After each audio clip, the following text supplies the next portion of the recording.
And good evening. It's cold outside, but yet you guys made it. I'm so glad. It's what? I don't know. Do you want to check?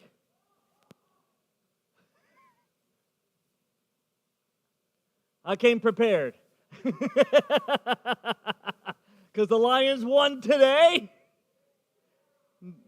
They have not been this far, I don't think, in their history. This is amazing. They've been to the playoff, but they've always lost first game. And so they won first game. They've won second game. They're going to big game next week, and it's going to be huge. They're going to be facing against the 49ers, and that's going to be a scary game because 49ers are like the team, right? They're like the team. And so anyways, man, it's great that you guys, we got a good group this time. I'm so excited. It's like I should have a fireside chat every week. Our attendance has jumped like 400%. So are we ready for this? Awesome. Let me pray, and then we're going to dive into a whole lot of fun. So let's pray. Heavenly Father, we thank you, Lord, for this church. We thank you, Lord, for this city. And we're just so grateful to be here and that you have called us here and that all of us have been chosen by you to be born when we were born and to live here at this point in time. So, Lord, I ask that we might have wisdom to figure out ways to serve you best and ways that we could be able to reach people for your kingdom and for your glory. And this we ask in your Son's name, Jesus Christ. Amen.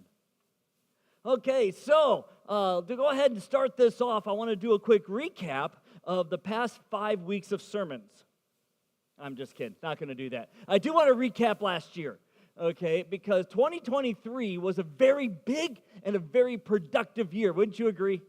It was a busy year, okay? In case you forgot, okay, I got a couple of highlights, starting with what all took place outside of this building. When I say the church, I'm meaning this local expression of the church, brick and mortar. So things that took place outside last year that was a lot of fun. Just in case you forgot, we had a VBS day, okay? And not only did we have a VBS day, we had the Holy Hands come here and do a puppet show for us, which was a whole lot of fun, including blacklight, okay? That was a great time. And we had an extra puppet show Sunday morning as well as the big old grouping of it all afterward. So that was a whole lot of fun. And we had the Bipers. The Bipers. We ought to name a baby-changing ministry that. Just the Biper ministry. But the baby diaper-changing station, in 2022, when we started it, we averaged 2 to 3 people using it, and we had over 15 people use it this last time. Okay, and we actually wonder if we actually hit 24. It was a great turnout for that. If you think about it, going from 2 people or 3 people using it to 15 to 20 people using it, that's a good increase, wouldn't you say? Okay, so that was exciting. That's greatly encouraging. Do what? Yeah, we did one event this last year. We had more events the year before and still only had 2 to 3 total.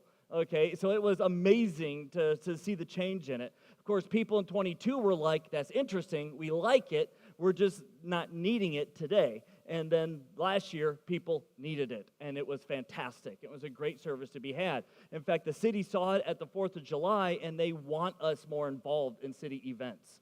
And so they said that before, but it seemed like they really meant it this time. Time will tell, okay? Time will tell that. But that was really cool.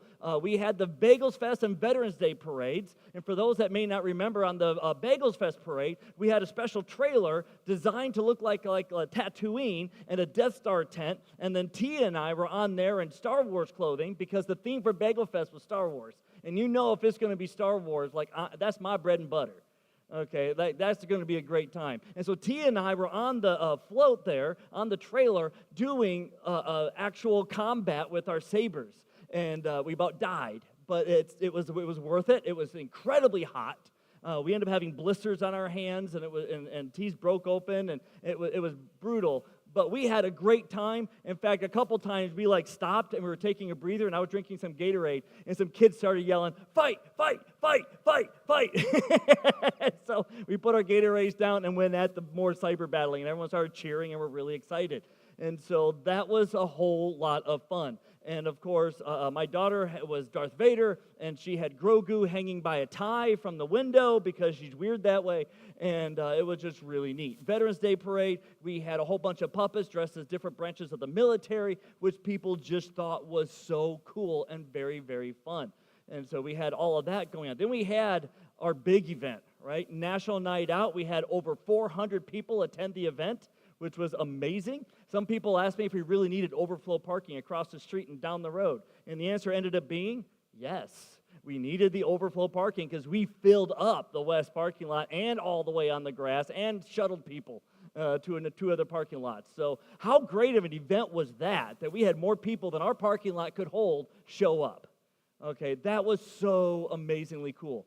And so now that people know what the event is and what's actually involved in it, there are people in the community as well as people in our own congregation that are even more geeked out and psyched up for this event than they were last year.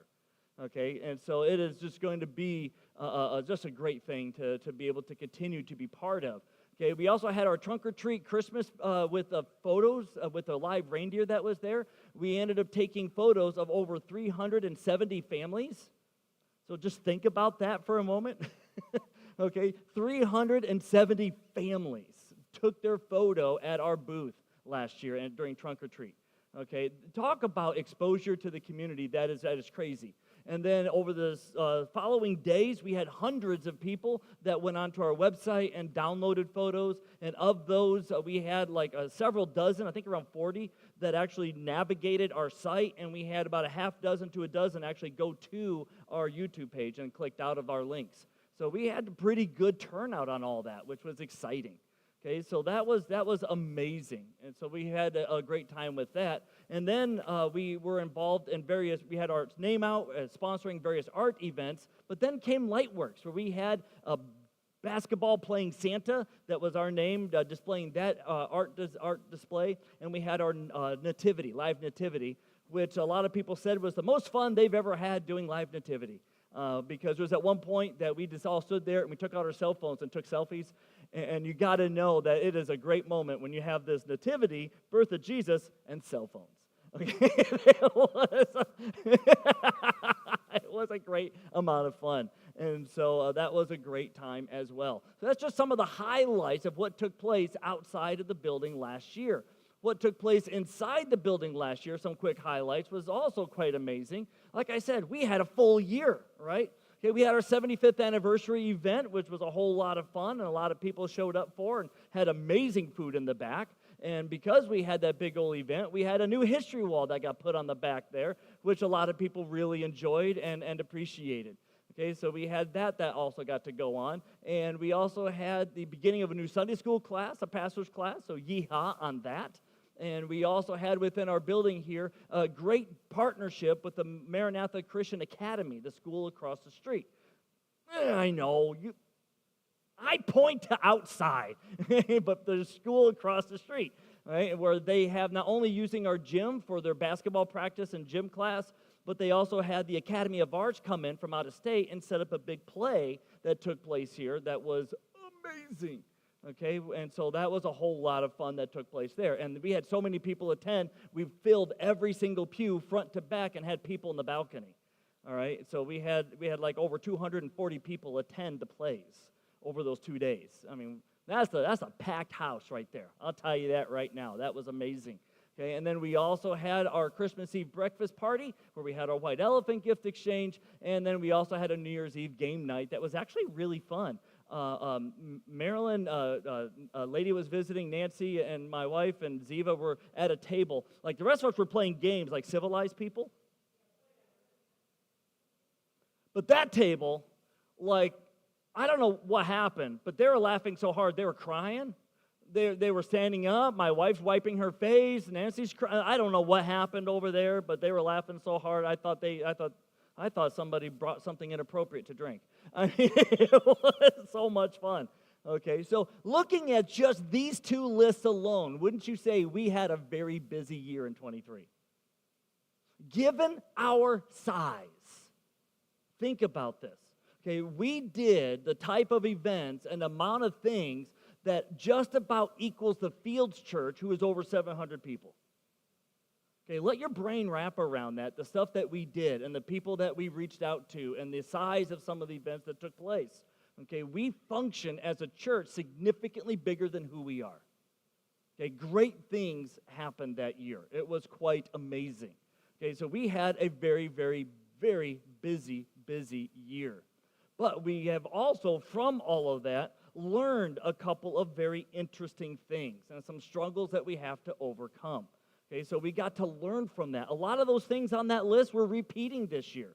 Okay, we'll be hitting all that here in just a little bit, all the things that's going to be repeating and what's going to be different and what we're adding and what we're taking away. Okay, but we have some struggles to overcome because we had a lot of deaths last year. And this year's not shaping up to be any different. Right? And so we really got to assess some of this and what it means. And as we have these unfortunate events, we get to meet people we haven't seen in a long time. And in so doing, we get to learn things about the community and about ourselves that we didn't know. And so we got a lot of things to work on overcoming. Okay, and so first of all, one of the things that took place this past year is that Barna, the Christian Research Organization, Pew Research Center, and the Gallup Poll Industry releases what's called the End of the Year Review or the Year Roundup or the State of the Church, as Barna likes to call it. Now, they quit calling it that a couple of years ago for some reason. I think it's unfortunate. I like the title. It was easy to research. Okay, but instead they just started calling it Year in Review, which everybody calls it that, and it makes it hard to find their individual posts. But nonetheless, national cultural issues are worth noting because there are certain issues at play we need to be aware of. Remember this morning in the sermon we talked about Jesus asking, who do people say that I am? Okay, this is like the answer to that question a little bit, but about the church. Who do the people in the community say that we are? And this is some of the assessments. So on a national level, while they don't know who FSBC is, they do know who SBC is, and they know who the church is. So we get to get an overall perspective here on that. And so number one we found out is this. How much does the community trust pastors? Okay, how much trust is there in a pastor who holds a pastor's position? And it was fascinating when they did this research, and this was done by several groups, Pew and Gallup, posted this, and what they posted was that as far as the trust in nurses, it was 89%. So people trust nurses at 89%. So they had great trust in nurses. When it comes to medical doctors, it was 77%. So what that tells me is people trust their nurses more than they trust their doctor. Of course, some of you are nodding, meaning it's probably how you feel. So this is, people are like, yes, exactly how I feel. Okay, I trust my nurse more than my doctor, which is interesting, right? Okay, and so elementary school teachers was 75%. Pastors was at 39%, one of the lowest out there. Okay, so once somebody finds out that someone's a pastor, they automatically have a red flag and they don't trust them. The media has been working really hard and very successfully at making it seem like the 1% pastors who have their own private jet and their own mansions and $3 million property is the norm. That pastors are in it for the money and they're overpaid. They need to remove their tax-exempt status because look at this jet. Look at this mansion. Look at this property. Look at this yacht. Look at this boat. Look, this pastor's trying to get a second plane. And on it goes. And that's like 7 pastors in the whole country that can do that. But yet somehow that has seemed to be the norm. Meanwhile, the 90% of other pastors of church under 200 people, 85% pastors churches under 150 people, and I think it's 80% pastor churches under 100 people. So what's the norm? Rich pastors or pastors that are just about in poverty like everybody else? Right? But that's not how the community is being portraying it. And so, therefore, pastors are viewed at a great high skepticism level. And beyond that, not only did you have the sexual scandal of the Catholic Church, you also had the sexual scandal that was bigger in the SBC. Okay, where it was over 750 charged pastors with sexual misconduct and youth workers and oddly enough, piano volunteers. Everybody keep your eyes on, no, she's fine. Right, but it was just a large number of people in the SBC, which is just disgusting and terrible. Okay, now some of those were false accusations, people just trying to blackmail or to hurt or just want to watch the world burn. but many of them appeared to be legit. Some of them led to convictions and jail time. Okay? And so in my mind, if someone's guilty, send them to jail. Like that should be what's happening, right? And so it's unfortunate. But because of all of that, the trust for pastors has decreased, which means if we're going to invite people to church, it is going to mean significantly more coming from someone in the congregation than it is from the pastor. When talking about Jesus on the street, it's going to mean more coming from the congregation than from the pastor. These types of trust issues is starting to try to silence pastors. And it is a big problem. I mean, preaching is coming upon hard times. It's already been on hard times, but the level of hard times is about to significantly grow. Okay, the pastoral job is already considered to be the worst profession in the United States of America. When you check for prospects for jobs, pastors are the bottom of the list. Every school advisor, every college academic career advisor, every Christian counselor even says, do not go into clergy. It is the worst job right now financially. It is the worst job socially. It is the worst job mental health-wise. It's the worst job physical health-wise. It will tear you down, rip your body apart, stress you out, and destroy you. And they're telling everyone, stay away from the pastorate. Do anything else but that. Okay, so we have to just realize that this is what the future looks like for the church. It's going to be a hard road in the upcoming years. Okay, a very, very, very, very hard road. Trust for institutions has really gone down. Okay, trust for institutions has gone down. Only 31% level trust. Okay, people don't trust institutions. Think of it like this. How much do you trust your government? Government institutions? Real low. How about the medical institution? How about big pharma? Right? People don't trust it. Same thing with denominations. People don't trust them. You're part of a denomination, trust shoots through the floor. You're not viewed as part of a denomination, trust goes way up. Very fascinating. This is why a lot of, like the FSBC recognizes this, has been recognizing this trend for the past 10 years. Okay, when I was at Southern Seminary in Louisville, Kentucky, this is like the Southern Baptist key seminary. It's the biggest seminary in the world. It's the Southern Baptist #1 seminary. Albert Mohler Jr. is there. He is like the guy that gets interviewed on CNN from time to time. He is the leading academic athlete, if you will, of the FSBC. He's awesome. Okay, so that seminary for the past 10 years has recognized the strong dip. It has been an onward trend since the 90s and has been just accelerating of people not trusting churches. And so the FSBC has actually has really been enforcing this hard, telling all church plants, leave the name Baptist out of your name. Okay, that's been the advice for the past 10 years, and now it is just about a requirement. Somebody wants to do a church plant, they go, what's your name? What's the name of the church? And they'll say, take that Baptist and leave it out of your public image. File it as that in your taxes, don't put it on your literature.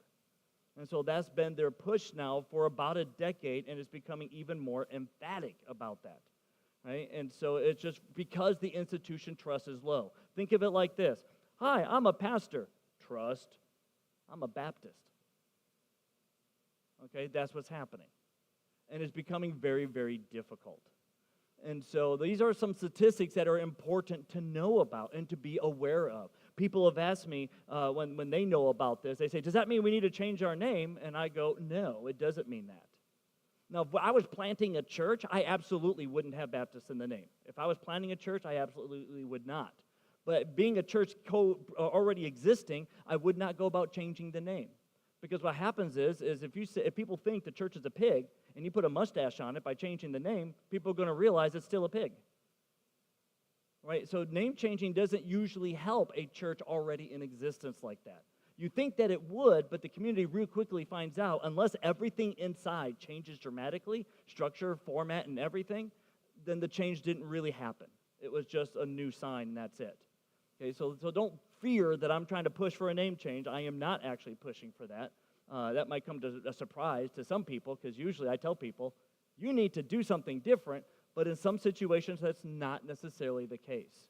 And one final statistic here about our national level is that 57% of evangelical Christians, This means 57% of Christians who love Jesus, love the Bible, believe Jesus is the only way, believe the Bible is the 100% God-breathed, inerrant truth, okay? Full-blown Christians. They attend every week, at least 4 times a month, sometimes more. We're talking those devoted evangelical Christians, 57% are tired of church as usual.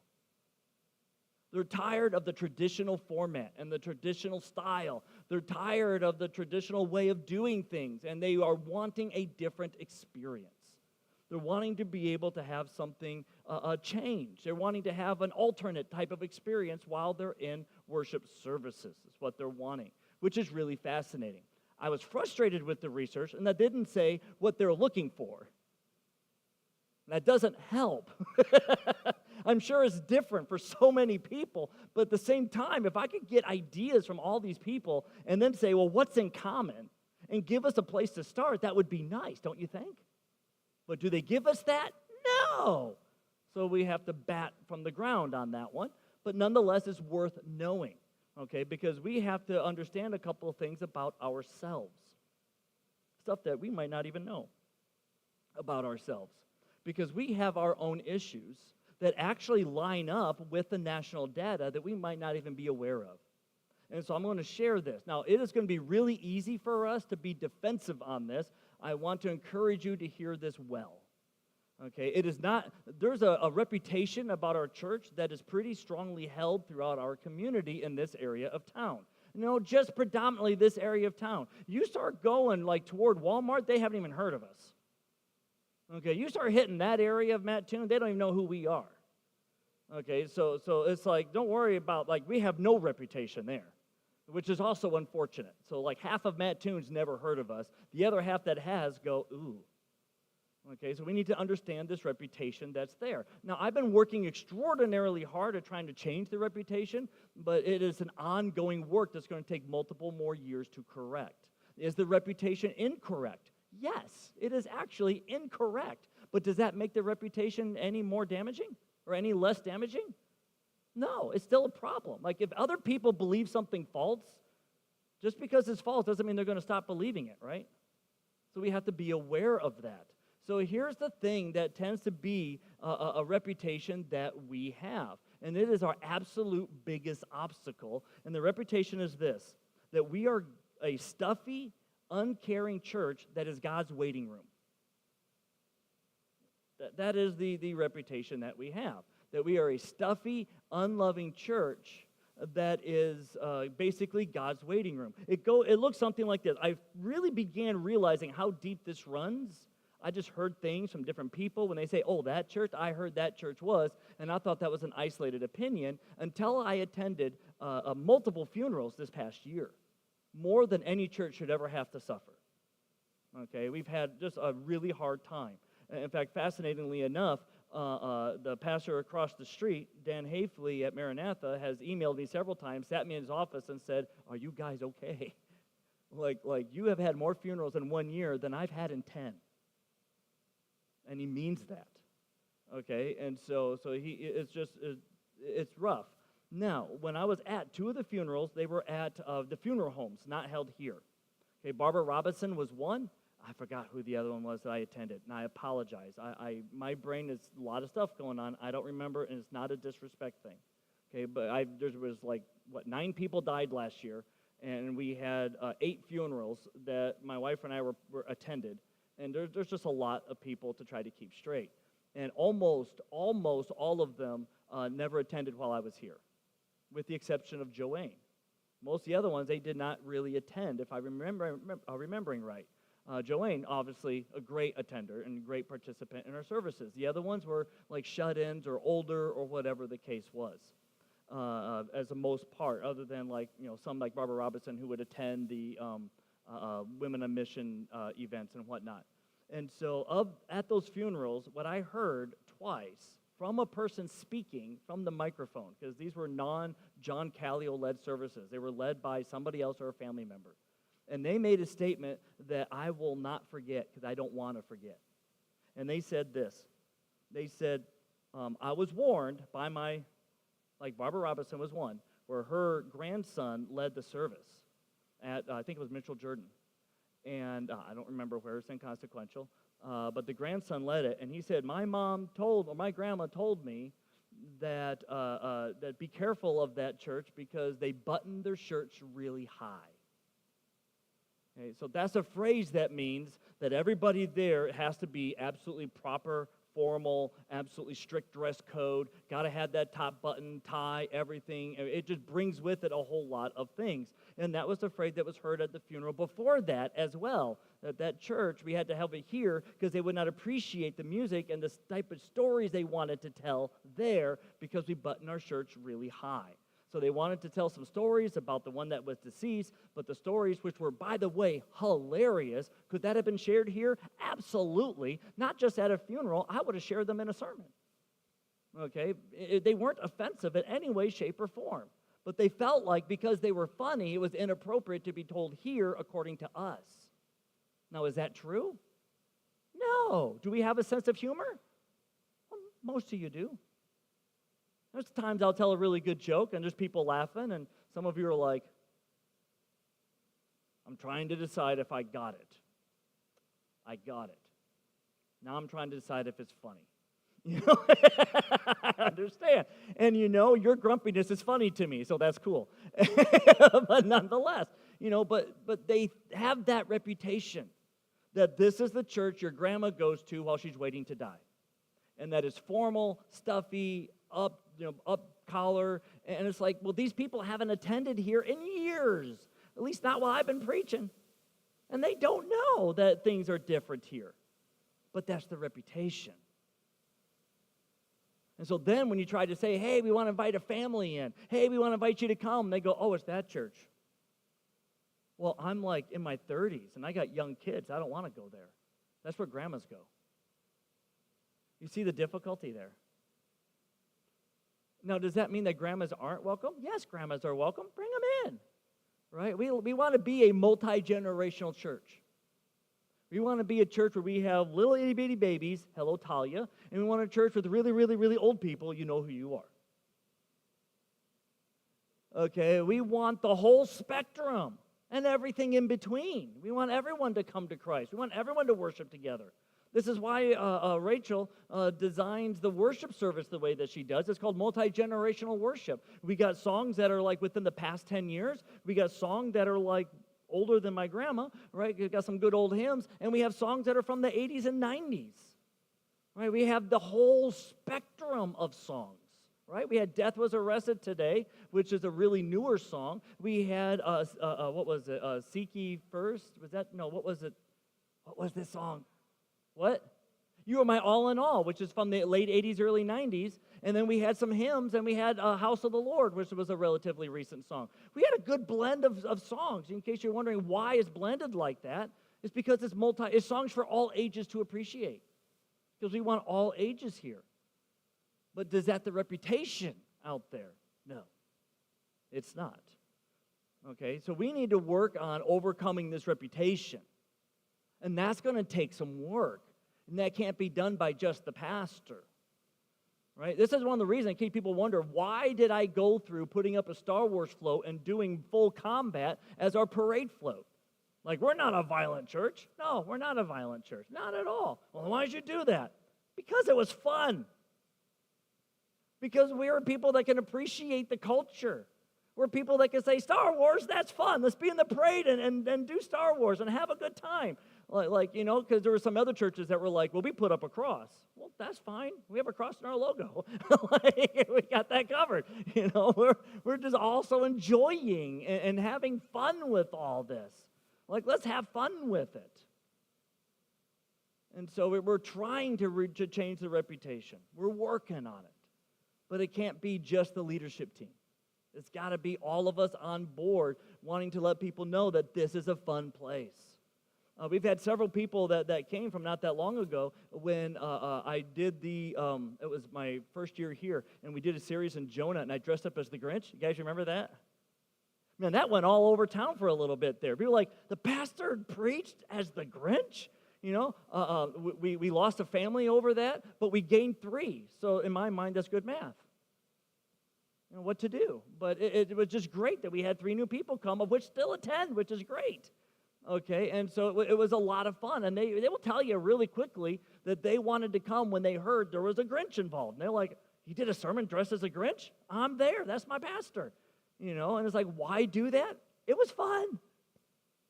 And I was trying to make a metaphor that Jonah acted like the Grinch. And if you read Jonah, he was. It was a fair comparison, right? And so it was a great time. So we're working on changing the reputation. And it's going to be a long road. Okay, just being honest, it is going to be an incredibly, incredibly long road. And so it's something we're all going to have to work on together, but we will get there. I am pretty convinced. I've been at churches with bad reputations in the past. Okay, the church I was at in Indiana had the reputation of being God's waiting room, and it began to change really quick. After about 4 years, the church went from an average age of 70 to an average age of 50. That's a really good change in just a few years.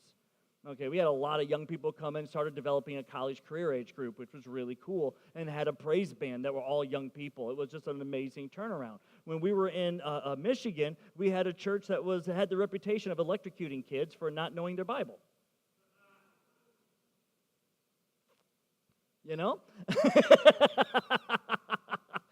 That church, we changed their name. We absolutely did. We could not get away from that, and it was very damaging. Okay, so we had to change our name on that one. But nonetheless, and we sold our building and relocated. Like, we did a whole new plant because the church was going to die.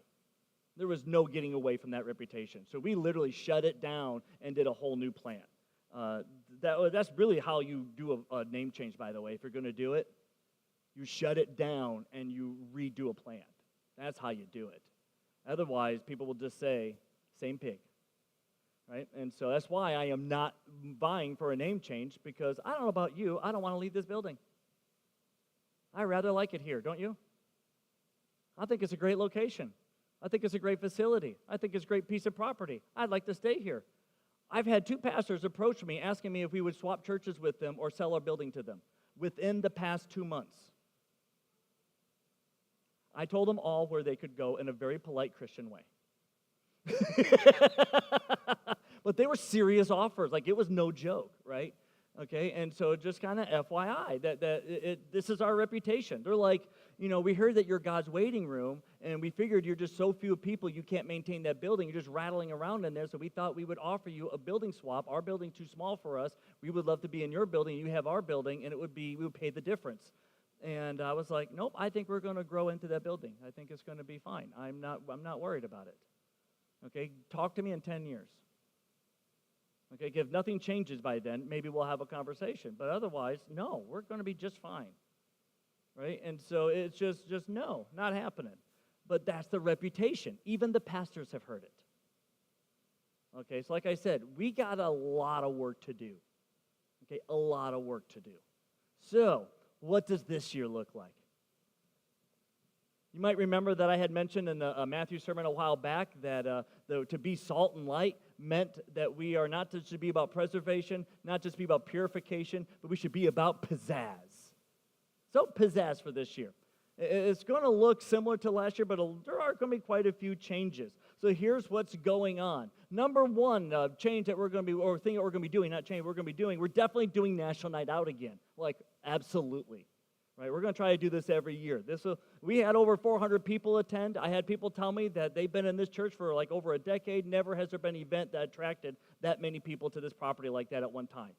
Okay, and so this was like an absolute success. We're totally doing it. So it's August 6th this year. That's when it's going to be, on Tuesday. It is actually the National Night Out Tuesday. Last year, we moved it a week later to not compete with the fair that was taking place in Charleston, I think it was. It was like the fair, yeah, and so this year we're not in conflict with it, so we're having it on Tuesday.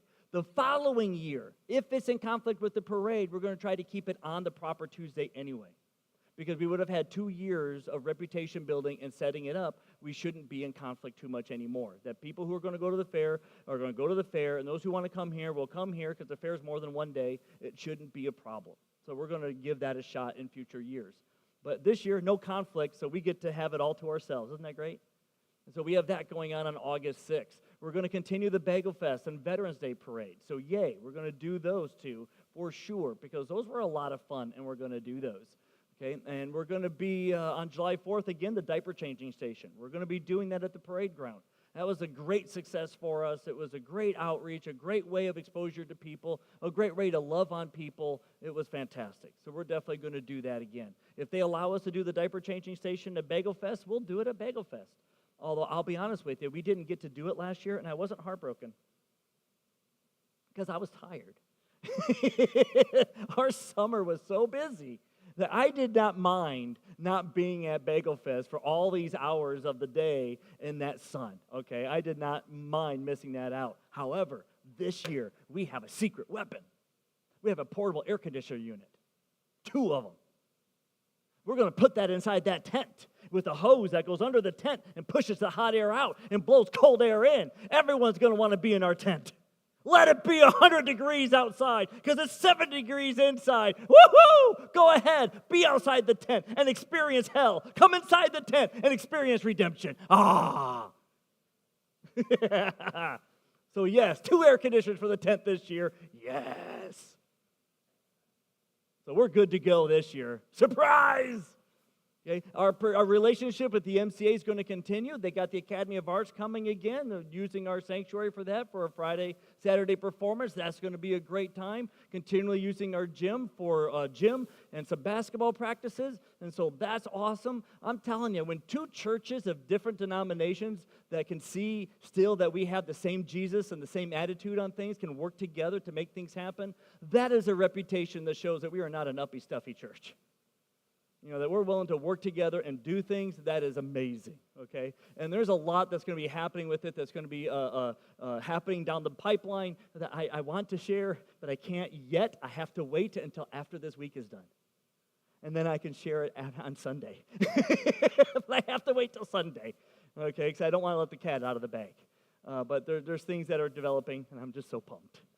But nonetheless, so we'll wait till that. But this relationship continues and is working really, really, really well. And we're going to, again, have a New Year's Eve game night. Okay, we're going to do that again. That was fun. Okay, and I want to see if that same table is just as insane as they were last year. All right, it's going to be more of, come play games and on your peripheral, keep an eye on that table, right? Because they're yahoos, and I don't know what's going to happen next. But nonetheless, that's going to be a really, really good time. Now, what's going to be different this year? Let's hit this. So, the new things that are happening, the new pizzazz, if you will. First, we're going to be revamping the children's ministry. So this revamp is going to be pretty involved. I don't know how much we're going to be able to do down that wing. We got to work with the trustees on figuring all that out and keeping within a proper budget. However, one thing that we are for sure going to be doing, because we got, by the way, I don't know if you realize this, like the Harleys and Larry, and we got people that work down there, and they're doing an amazing job, right? Like they come prepared, right? They come ready to go. Some churches, their children's church ministry is completely reactive. They just go, oh, we have kids. Well, I'll pull something together real quick. I'll do this passage. Okay, let's bring them. And they're just making it up on the fly. Not our people, right? They show up ready, and I love that. I love that. Okay, so that's encouraging. What we're going to be working at is we want to be able to increase the idea of reputation and safety of children. So we're going to actually set up an actual security station right there in that back hallway going down. And so the best way that we know to do this is to make it to where that coat rack that's over there, we're just going to remove that and allow people to use the coat rack here in the foyer. We're going to remove that coat rack. We found the old computer station that was used when the children's church existed before, including the computer with the software on it. Like, it's there, right? And all the stuff is there. So I'm like, yay. So we're going to see what we can use out of that. But nevertheless, we're going to set up a check-in and check-out station there. And we're going to have a nice little sign that'll say, stop, only authorized personnel at this point during children's church hours. Okay, and so we don't want just any adult walking down that wing. We want to make it that only members of the church in good standing who are approved and authorized as part of the children's team to go down that hallway. And that's going to be it. Okay, otherwise everyone else can come by, drop their kid off, and we'll arrange a badge system or a lanyard system that you'll be able to go and pick up your kids with afterwards. We're going to try to make it where it's more safe and secure and make sure that anyone who works with the kids, not only are they members in good standing, they've had their proper background checks and we can verify that. Okay, so that way any visitors that come in know that we are doing everything that we can to make sure that they know we are not like those other SBC churches. We protect our children. They're not going to be abused. They're not going to be violated. They're not going to be exploited. It is a safe place for them, and we have the parameters set up for that. And so we're going to be doing that. And like I said, that access restriction of that hallway will be for church service morning only. Okay, after church service and all the kids are picked up, the sign comes down, and people are free to go to the gym and back. But during morning service and children's church, only authorized people down that hallway. And we got a lot of people, several that deal security out there. A couple of them I've already informed. They'll be right there in that foyer, making sure nobody goes down there, and they'll be assisting with that, with the check and security there. So that'll be one thing that'll be taking place. We are planning on repainting all the hallway and all the rooms. We plan on scraping off the popcorn ceiling and remudding it. The ceiling's cracked. It needs to be remudded anyways. So we might as well just scrape that and make it new and freshen the whole thing up. And try to put more light down there and more bright colors and make it more like kid-oriented rather than 1970s dungeon. Right? And so we're gonna spruce it up. It was great for many, many years ago, but now it really needs to be something different. And so we're going to spruce that up a little bit. How much of that we get to do this year is a question mark. But the security will be happening this year. We're going to be pushing forward on that pretty quick. And so that'll be one thing that'll be taking place that's new this year, which would be a really good thing. Wednesdays are going to be completely rerouted. We're going to do this differently. We're going to change it from being yet another Bible study hour. We already got Sunday. We got Sunday school. We got Sunday morning. We got Sunday night. Wednesdays, I'm wanting to try to make it more community-driven, making us aware of what's happening. So what we're going to do is we're going to be doing what's called a prayer drive. And here's how this is going to work. So it's going to be 4 Wednesdays. If there's a 5th Wednesday in the month, there'll be no meeting that 5th Wednesday. Okay, so it's going to be a 4-week schedule. It's going to be prayer-focused all 4 weeks, with the 4th week being the unique one. So it's going to go like this. Week 1, it will be prayer for our nation, and we will spend that prayer meeting about our nation, the end, nothing else. We're going to focus it really hardcore. First week of every month, praying for our president, praying for our congresspeople, praying for our representatives on the state level. We're going to be praying for whoever is on the national level and the culture of our nation and any national events that are going on. We're going to be praying for week 1. Week 2, we're going to make it about our city. We're going to pray for Mattoon. We're going to pray for our mayor. We're going to pray for our teachers. We're going to pray for our medical staff. We're going to pray for our city of Mattoon, the homeless people that are here, whatever's happening in Mattoon, domestic violence, whatever's going on, drug addiction, rehab. We're going to pray for our city. I don't know if you realize that our city is an amazing city. Mattoon is a lovely place. Statistically, it's a really devastating place. Right, the amount of drug addiction, the amount of broken homes, the amount of people that are borderline homeless is just extraordinary. Okay, we have smaller numbers than like Chicago and Indianapolis because we have less people. Percentage-wise, it's amazing. It is not good. Okay, so we got to pray for our city and be really much focused on that. Week 3 will be prayer for our church. People in our church, the stuff that we're struggling with. Prayer for our deacon, pray for the pastor, and pray for our Sunday school teachers. Pray for whoever's dealing with whatever junk has been going on in their life. This is where we can update people on prayer requests and what's happening and who's dealing with what and what's been happening over the past month and what updates we have on that. So it'll be about our church and focusing on that we would have a heart for the lost and that we would continually have opportunity to reach the lost and meet lost people and that we would have a heart for those that are hurting and that we would be able to be given the right words at the right time by the power of the Spirit to speak grace into lives of people that we run across. And then the 4th week will be the actual prayer drive. What that means is that we will get into vehicles and we're going to go into neighborhoods and we're going to drive around those neighborhoods. We'll have targeted neighborhoods each time. It won't be the whole city. We'll pick a neighborhood and drive around that neighborhood, where people in the vehicles will be praying for the people in that neighborhood. Now, the driver, keep your eyes open. Okay? But everyone else, praying for the neighborhood, looking at the houses. Who has just a lot of run-down houses? And maybe they might be in need of some help. Who has a lot of, like, yard toys? So that means they have children. Who has just observing what the houses are like, what the community neighborhoods are like, and praying for them. Okay, and now people ask me, someone asked me if it's going to be a prayer walk, and for some that want to do that, sure, but weather like today, I want to be in a car, thank you very much. Okay, and when it's July and it's 100 degrees, I want to be in a car, thank you very much. Who's driving it? Whoever wants to drive it, however many vehicles, as long as it's not just a person driving by themselves. Okay, we must be group-oriented, so as few cars as possible, pack the cars. Okay, and then we'll come back here to the church and we'll be able to go on our way. But the idea is that we go into the community and we see them and we begin to pray for them. Now, you might say, but prayer, that doesn't change anything. Aha, that's false. Prayer has a lot of power to it. We need to re-understand that. 2, prayer begins to change us as much as it changes other things. If we're going to have more of a heart for a community, praying for them will develop that heart. So we're going to absolutely be trying to create that within us. And if people say, well, our attendance is going to go down, well, then that gives us a really good assessment of our church. We need that to happen then. We need to be recognized. Who are the people that are really serious about God's kingdom? And so we're going to do this. We're going to make it prayer focused, and we're going to rock this out. Okay, so that's what's going to be happening on Wednesdays. That's starting in February, by the way. And so that'll be starting in February. We're going to do some leadership restructuring. Okay, we're going to reorganize some of the deacons a little bit and assign people to them to take care of and get back on some of that phone call and visitation thing. We're going to try to get that reorganized. We're also going to change how our teams are structured a little bit in some of our committees.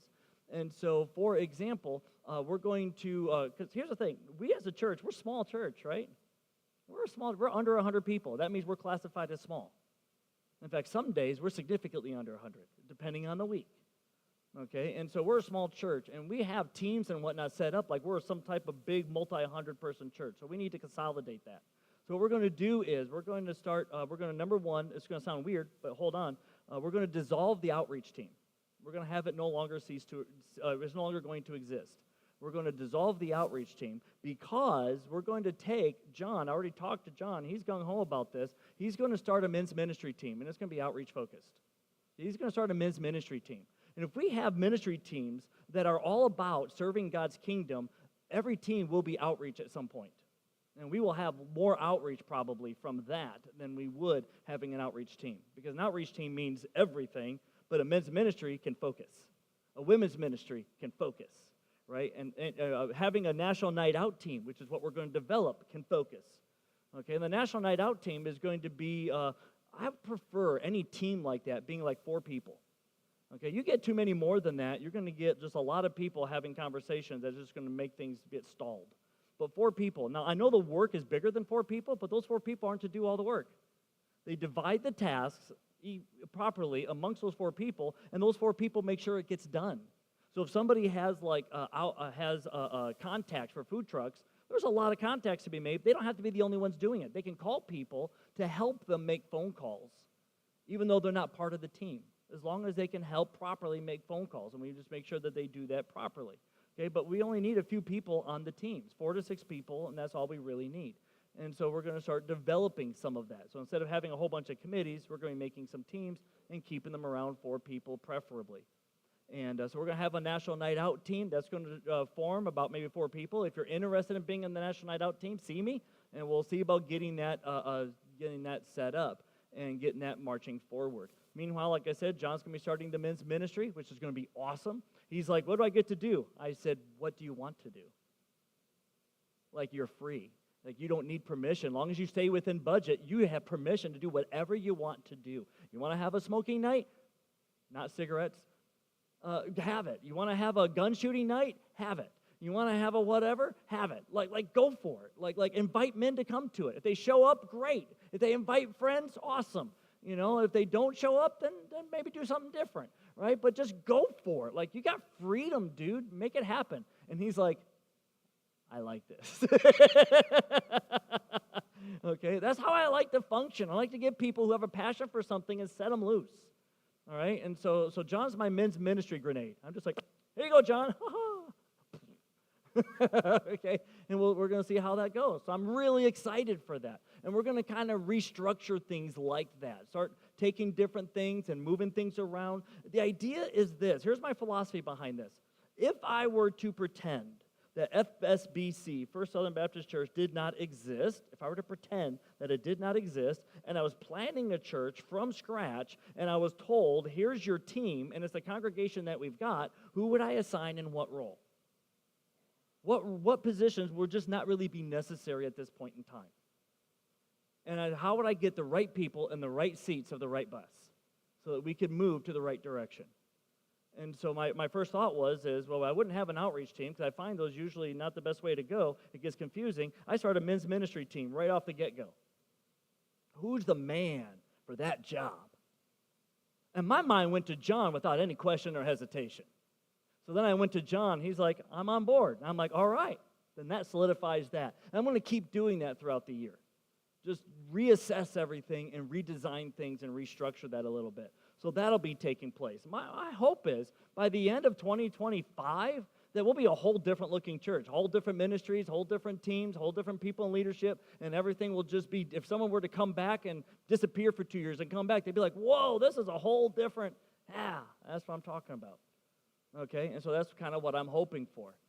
We also have this whole thing here on inviting people. So here's what needs to happen. If the pastor's not trusted, then who is? The congregation. Okay, so we need people to invite people. That needs to happen. Here's something fascinating. Of all the ways that people have tried to grow churches and to get more people in church and to get more people invited, of all the programs and all the ministries that have happened, only one has proven to be majority successful across the board for the past literally 40 years, and that is somebody in the church inviting somebody they know. Okay, or somebody that they met. And it's not randomly going up to people saying, you want to come to church? You want to come to church? It is literally breaking in conversation with them, building a rapport, and inviting them. Sometimes it happens that first conversation, you're talking, you're having a great time, and you invite. Sometimes it's we met, and we met again, and we met again, and I invited them. But it's that invitation that has proven repeatedly across the spectrum to be the most effective way for a church to have more people within the pews. Okay, is people inviting people. That's been the biggest way.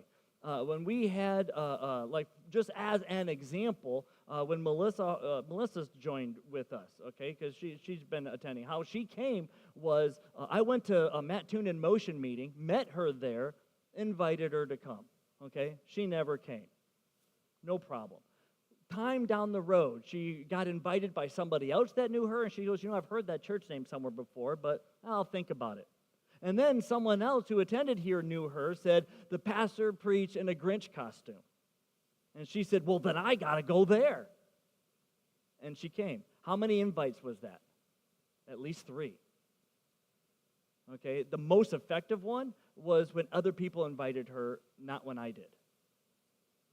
Okay, so this is going to be, now am I going to continue to invite people? Absolutely. I don't have to say I'm a pastor up front. I could tell people, come on over to church, you're my personal guest. They found I'm a pastor later. Sucker. Okay, but I invite people all the time, but it means so much more when other people invite. Okay, if a movie came out to theaters and the director said, go see my movie,